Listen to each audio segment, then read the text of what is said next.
lovers, it is G-Swiss here, and I'm here today to do the twice a year tag.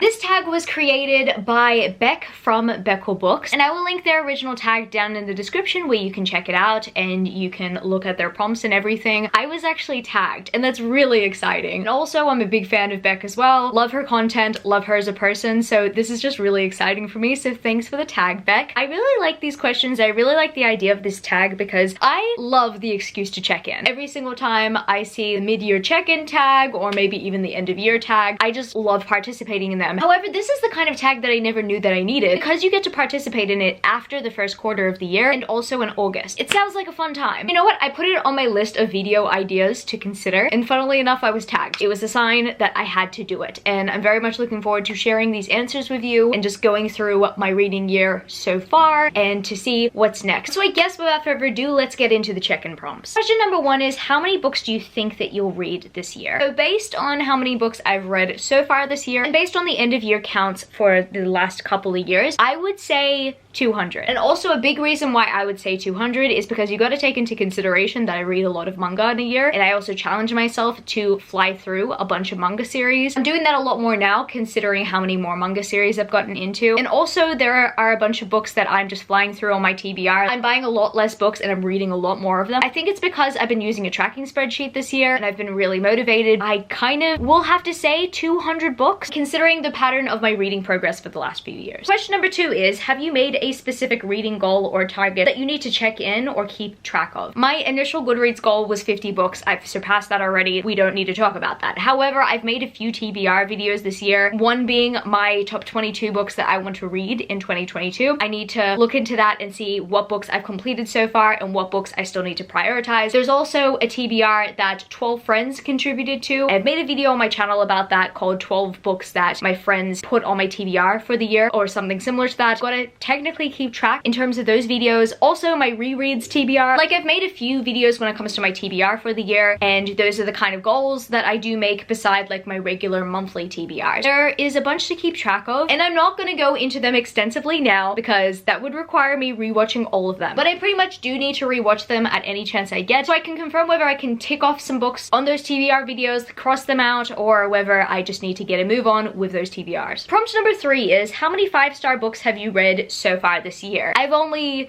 had 6 5-star reads, but half of them were rereads. I've only had 3 5-star reads this year that were completely new. And even when I think about it, 2 of them I don't think are going to be #1 this year. 2 of them I don't even think are going to be in my top 5 this year. Like, I reckon that they're going to make my favorites list, but I feel like the only one out of the 5-star reads that I've read this year that absolutely blew me away and I can consider being in my very much top favorite books of the year is Court by Tracy Wolff. If I'm thinking of House of Sky and Breath, or if I'm thinking of The Beast, those books were good. They were good sequels. Those were my other 2 5-star reads. However, Court blew me away because there was so much within that story that I can not only remember, but I got out of it. And if anything, it just reminded me why I love the series so much, because the series prior to Court was very much a build-up. It was bridge upon bridge upon bridge, and then we got to Court and it was like the good stuff happened. Everything was perfect about the book, and that's why I can consider it actually blowing me away for like the rest of the year. I don't know if anything's gonna top Court this year, but in terms of everything else I've read, they've been good. I have not had any favorites like I have with Court by Tracy Wolff, beside my rereads. Question number 4 is, what's a popular book that you own but you haven't read yet? I have 3. I love demolishing my TBR, and the answer is never really limited to 1 for me. These books right here I do consider as pretty popular at the moment, and I do want to read this year, but I just haven't yet gotten to them. So Lore Olympus is my first mention. I've really wanted to read this one for a while. With manga, usually I just fly through those. However, with graphic novels, it's different. Sometimes I just want to take my time to just soak it in, to read it, to take in the beautiful art style. I mean, I do the same with manga, technically. I think it's usually with the colored art style. Like, for this, I just want to like soak it in. I don't want to read it quickly. I just want a day where I can fully indulge in this story. But also, I'm very much looking forward to it because it's a Hades and Persephone reimagining, but just like an Olympus reimagining in general, which is something I'm very much interested interested in. I have high hopes for it. It's just I want to read it at the right time. So I guess that's the reason why I've been putting it off for some time, but I finally do need to read it. I just know that I'm absolutely gonna love it. And then I want to mention Gilded by Marissa Meyer. Now this one I have opposite feelings about. I don't actually know whether I'm gonna love this book as much as everybody else. It's a Rumpelstiltskin retelling. I'm not really a big fan of Rumpelstiltskin. I've never really gotten into that fairy tale-esque story. The only time that I've ever seen representation of it, honestly, has been through the first season of Once Upon a Time. So I actually don't know much about Rumpelstiltskin. However, I'm very much looking forward to giving this book a shot. I haven't really heard much about it. I have this absolutely beautiful Fairy Loot edition. I just know that I probably wouldn't have picked this book up if the Fairy Loot edition wasn't necessarily available for me to collect, and it was. So I picked it up, but I kind of just need to read it because it's just sitting on my shelf collecting dust. It needs to do more than that. I need to read it to let you guys know how I feel about it. And then I have Iron Widow, which, like Lore Olympus, I have very high expectations for. I'm so excited for Iron Widow, especially because I follow the author's YouTube channel, and I've just been hearing a bunch of reviewers that I trust love this book. And also, it's compared to some of my favorite animes and mangas due to the mech plotline, and that definitely hypes me up even more. So I'm very much looking forward to this one. I've been putting it off because I just feel like I already know that I'm gonna really love it, you know? And to top it all off, it's a 5-star prediction anyway. Maybe that's why I haven't had many 5-star rates. I actually need to dig into my 5-star prediction TBR. Question number 5 is, do you want to reread anything in the next few months? This bunch of books I do want to reread, and additionally, I've mentioned them in my rereads TBR video, but out of the stack of books that I'm holding, These Hollow Vows takes priority because the sequel comes out first, so I definitely do want to reread this in the lead up to the sequel. Blood Like Magic is definitely one that I also want to reread in the lead up to the sequel as well. I just really loved the story, and I just know that I'm gonna love it the second time round. And then finally, Legendborn. I'm very much looking forward to Bloodmarked. I've already reread Legendborn. I've read this book twice, but I cannot get enough of it, so I want to reread it again. Question number 6 is, what is a new release that you are anticipating for the second half of the year? You can't ask me for one. I have too many. So first of all, the sequels to the books that I've just mentioned. Pretty much every book that I want to reread has a sequel coming out this year. These Twisted Bonds, I'm very much looking forward to that sequel coming out. I'm pretty sure that that sequel comes out in July or August. Also, as I mentioned earlier, Blood Like Fate is one that I'm very much looking forward to. I believe that this is going to be the conclusion to this duology, and honestly, the first book was so strong. I'm really hoping that the second book will just carry it on very well. And then we have the sequel to Legendborn, which is Bloodmarked. I really hope that this is not going to be a duology. I really want this to be expanded upon. Considering how expansive this series actually is, I could follow Bree for like 5 or 10 books. Additionally, I want to mention Daughters of the Dawn, which is the sequel to Sisters of the Snake. I read this book last month and I absolutely devoured it. It was so good, and I honestly just need more in the series. I just need to know how things end, and I need to know that my characters are gonna be okay. Finally, I think out of all these books, this one I'm anticipating the most, considering that last week I finished the sequel in the series, and I need to know how the series ends like immediately. And that, my friends, is The Blood Trader by Lynette Noni. The Gilded Cage left on one of the most painful cliffhangers I've ever had to read. Not something I was expecting, and we didn't even get an epilogue after that cliffhanger. I don't even know if that last chapter was an epilogue. I need to know how Prince Deverick is doing after that ending. You would know exactly what I'm talking about if you have read The Gilded Cage. It was painful. I need to know what's going on in everyone's heads. I just need to know that Kiva's gonna be okay. I am panicking about those characters because I just want the very best for them. And finally, question number 7. What are you planning to pick up next, and do you think that you'll rate it 4 stars or above? Here's the thing. I usually don't go into books wanting to read any kind of book that's gonna be like under 4 stars. I always have the expectation that something is going to be 4 stars. If I don't, then I'll probably hate it. I mean, unless of course it's like really low expectations or if it's like obligatory for something. I try to go into a book at least wanting a 3.5 or a 4 stars. And also,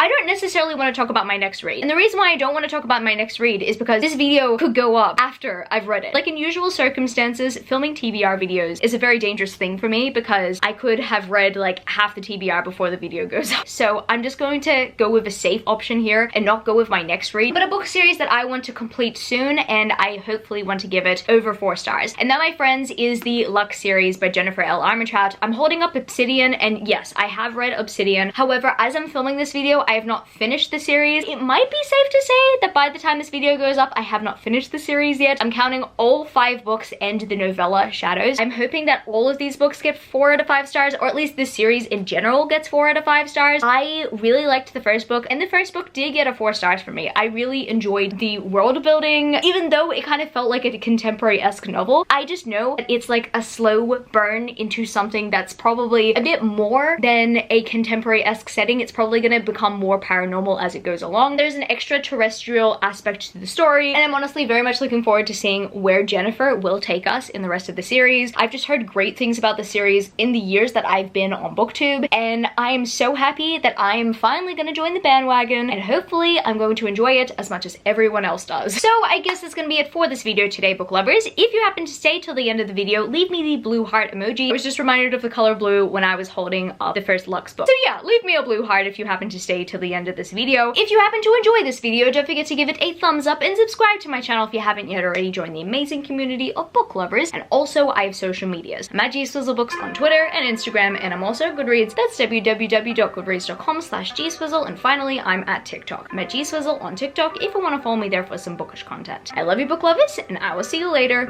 Peace. Started out with half and I flipped it into double.